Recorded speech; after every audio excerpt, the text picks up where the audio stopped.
Opisyal nang ipinahayag ang mga nagwagi sa katatapos na Grand Floral Float Parade ng Panagbenga Festival 2026.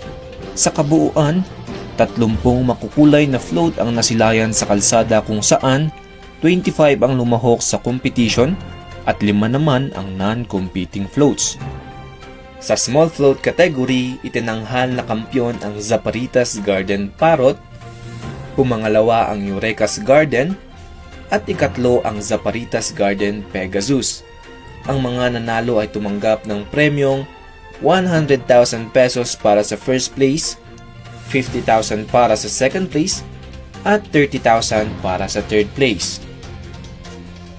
Kasunod nito, sa medium float category, nanguna ang Chowking, sinundan ng Mang Inasal, at ikatlong pwesto ang Palawan Pawn Shop.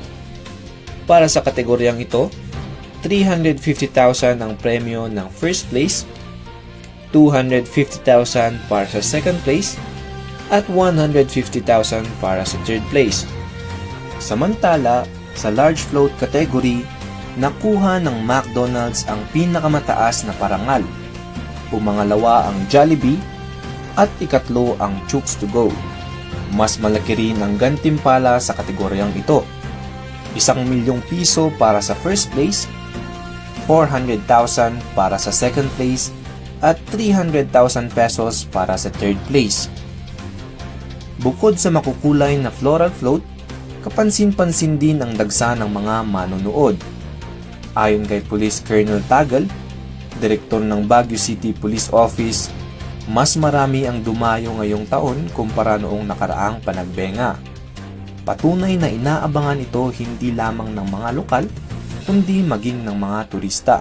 We're able to come up with estimate. So last Saturday, medyo konti ang tao dito, 45,300. So if you go to compare the data, last year, way below.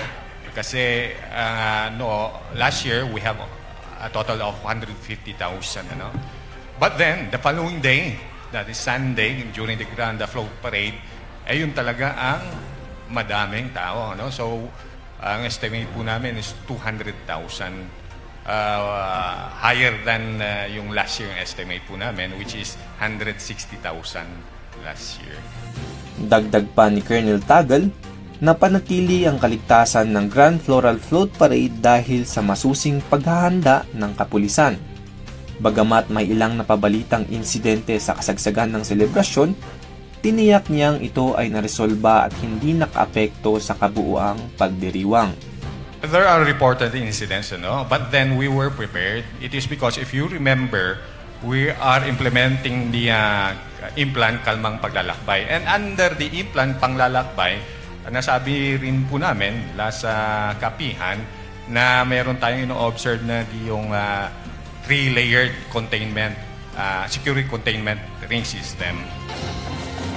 Sa kabuuan, muling ipinakita ang Panagbenga Festival 2026 ang ganda ng sining, kultura at pagkakaisa ng Baguio. Isang patunay na taon-taon ay patuloy na namumulaklak ang lungsod sa kasiningan at tradisyon. Jezreel Banggawet para sa PIO Baguio Balita.